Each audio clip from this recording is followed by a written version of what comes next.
Hey, welcome to this first inaugural version of interview of the Greyhawk Fantasy Football League. I'm your host, Club Rob, and our special guest today is the Jersey Joker. Some facts about the Jersey Joker that you may not know is that the Jersey Jokers have won the championship 3 out of the last 4 years, which is unprecedented. It's never been done before in this league. So we have a sit down and a quick chat with him just to see how does he do it, because obviously it's not easy to do.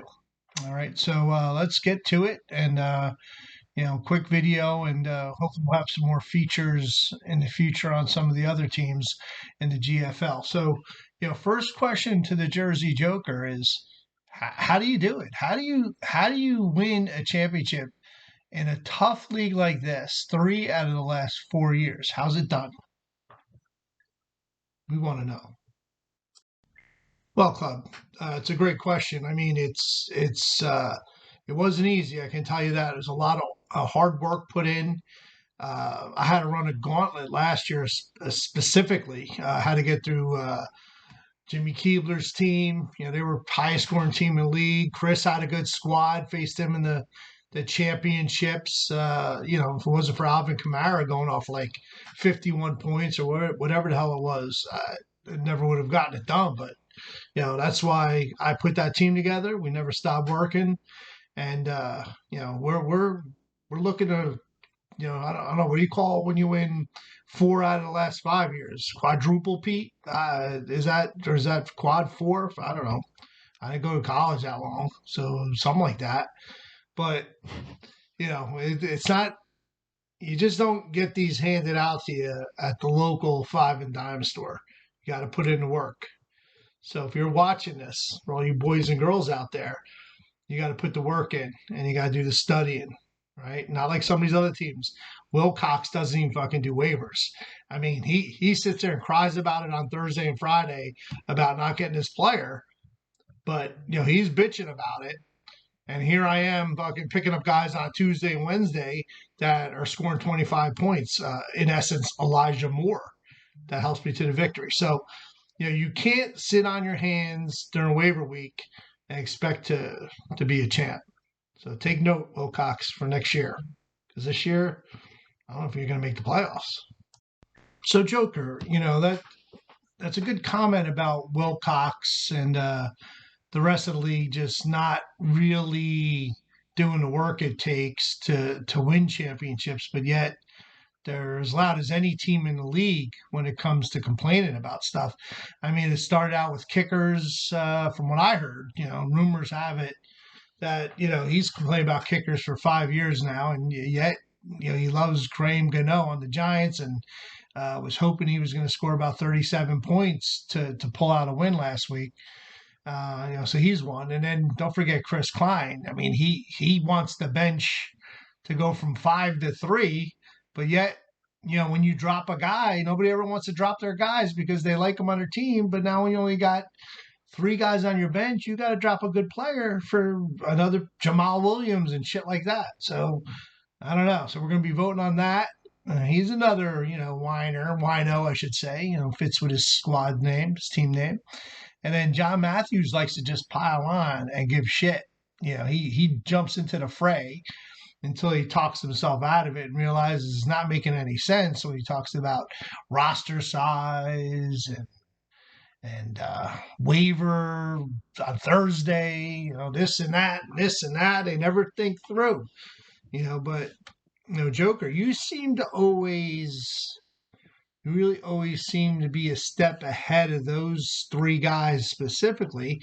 And then there's Jesse. I mean, Jesse, he used to be so good. What do you think happened to Jesse Matthews this year? What's your opinion on Groot's team? Boy, Club, you got some of the toughest questions out there for interviewers.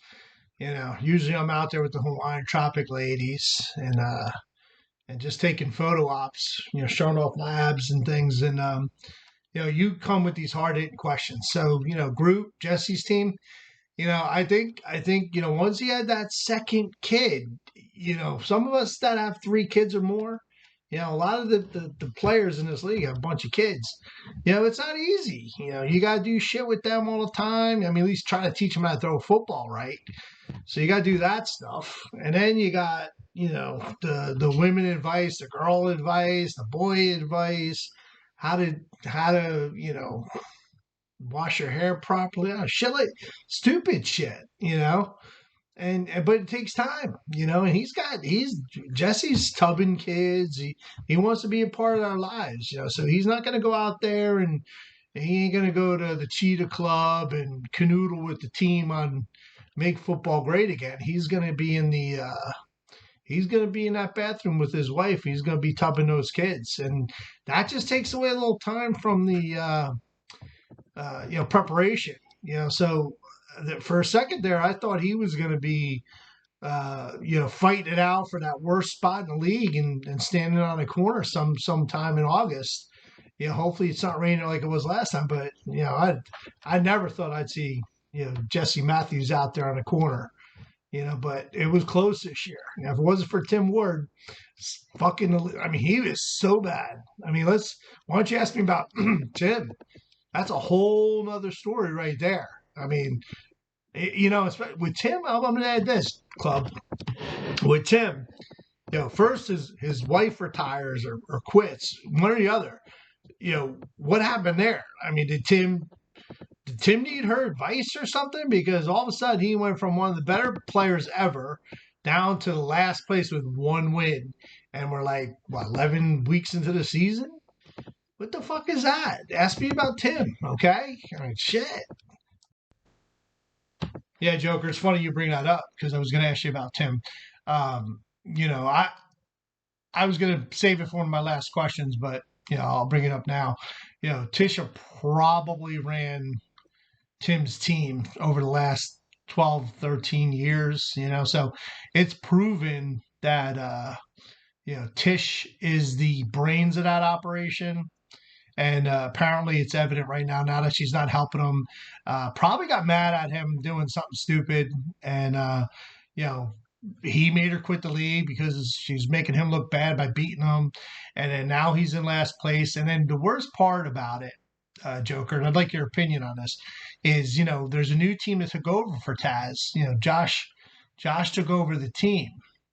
And that's Josh Richter, if you don't know. He's a rookie. I can't call him rookie of the year because he's not doing as good as Clark Trotweiler's team. So he might be the front runner for the rookie of the year award. But, Josh Richter's team just won like 4 in a row. And my little birdies told me that, Tim does not like to lose to the potential son-in-law. And looks like it's done already. So if I'm Josh and it's Thanksgiving and this video will air on Thanksgiving, I think that Josh has a little salt to rub in the wound. And at least I know if he was at my house, he'd be hearing shit, So, Tim, I don't know what happened to you, brother, but, Jersey, tell me what you think about the Ward situation. And then for a final question, we'll end it here. Let's hear a little synopsis of the league playoffs and the championship run you're going to go on in 2020. All right. Again, Jersey, it's always a pleasure to be in your presence. That trophy looks great. Put it up on your mantle. And, we'll talk again soon. So just let's answer that question and call it a day. Hey, club. Again, I love talking about Tim Ward and his teams, but let me first show you all those championships, baby. There's some of those champions. Unfortunately, I fucked that part up there. You see that? And I was sitting there going, oh, do I do 3 on a row? Do I do 4? Then I forgot how to count. I went backwards. I blame it on the lefty-righty brain I have. All right, but it says it all right there in silver and black. Who's the champion? And I should have 3 or 4 of these sitting on my mantle right now. But I had to make room for the Christmas decorations. How Julesy gets pissed off if she doesn't have her Christmas stuff out. But, you guys see this loud and clear right here. All right. So back to the Ward situation. Yeah. Tim is an embarrassment to the family right now. He came in, Mr. Draft Guru, and he thought he knew it all. The only one I think knows it all is the other Mike Matthews, or as he's now known as, um, Michael Scott Matthews. As in The Office, Michael Scott. That's his new name. But he's the one that may know all about the draft and the insides of the GFL. But Tim was proving it for years, But all of a sudden, Tish retires, and then Tim, I don't know what he's doing. I don't know. It's just an embarrassment. I don't even know if I can call him my friend anymore because I only associate with winners, and the way his team performed, I don't know. I don't know if I could have him here. So definitely can have. I don't know about John either. I mean, John hasn't won in a long time. I think 2012 for him. Andy's never won. I'm surprised they even hang out with him. Chris at least was in the finals last year, so he's just too busy to hang out with. He's always doing stuff on a golf course, and I'm too busy in the trenches doing fantasy football stuff to worry about golf. So the Wards, I don't know. I think Tisha should come back in the league. I think maybe we kick Tim out, and then give her Blitzkrieg name, or she can change it back to Taz 2. As far as Josh goes, the one thing they kept talking about was Tim doesn't like to lose to Josh. So I don't know how their Thanksgiving dinner's going tomorrow. It's going to be an embarrassment there.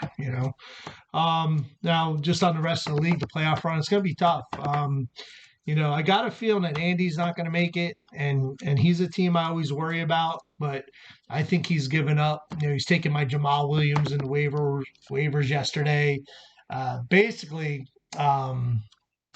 we talked on Friday after these two guys are bullying me about fucking Thursday waiver picks. What happens on a Thursday waiver pick? All right, if it's a free for all, there goes your Friday waivers, your Saturday waivers, your Sunday waivers. It fucks all that up. But you got a guy for Thursday for 2 games. I mean, we'll talk about that during the draft, but they all pissed, bullying me.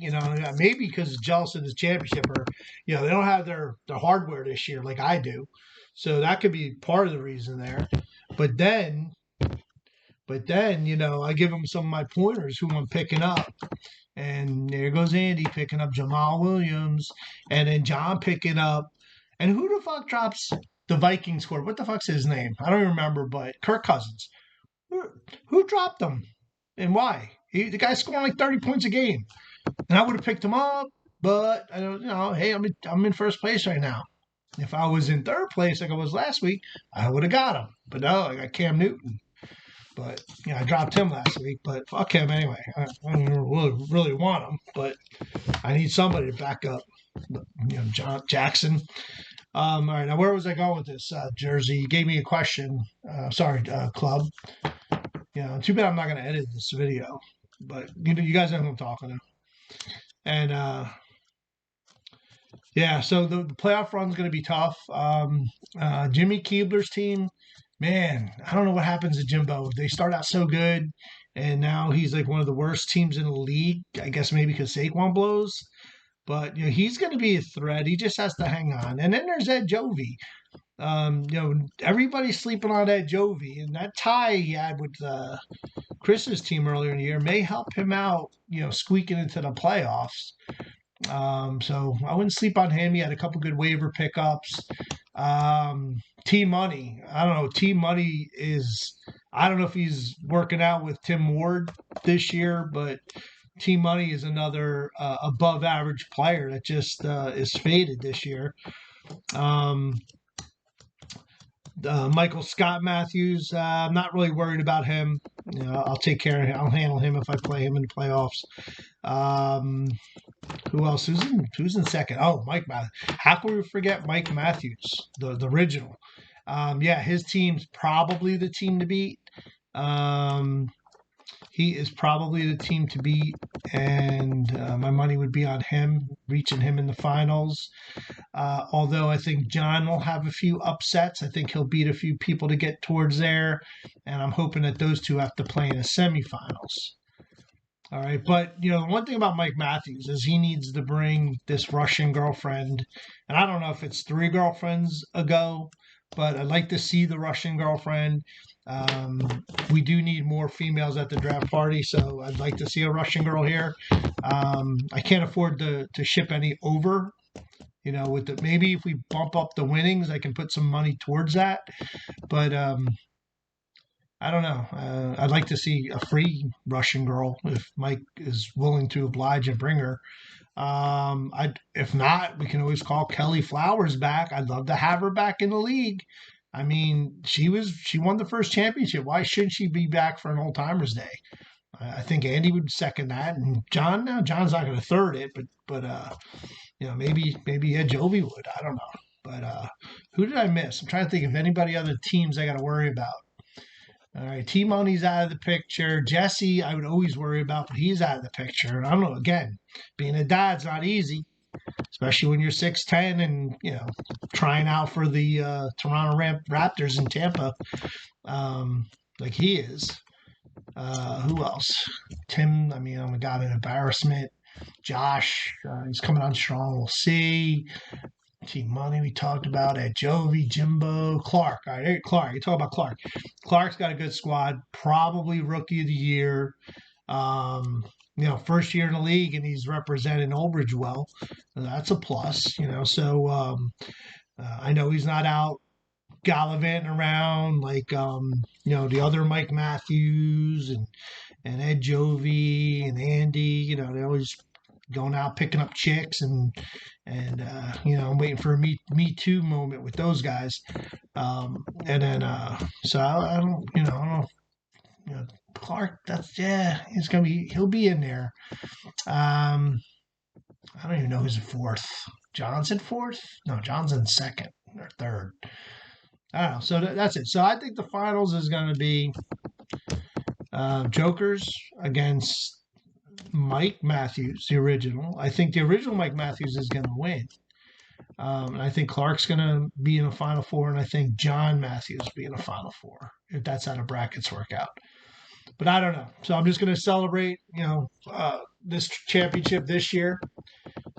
All right, and I'm gonna thank you for having me on your show, Club. It's an honor. All right, and again, I just want to tell all those kids out there that if you put the work and time in, and you lift all those weights and you drink all those beers, you're going to be a champion too. Okay, so just stay ahead of John and Andy. That's really the trick.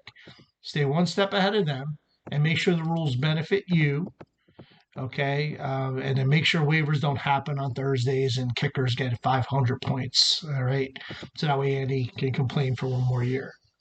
All right, so have a happy Thanksgiving, everybody out there in TV land, and remember, root for the Jersey Jokers in 2021. And I'll talk to you soon. Take care. Thank you, Club. Appreciate you having me on. It's great.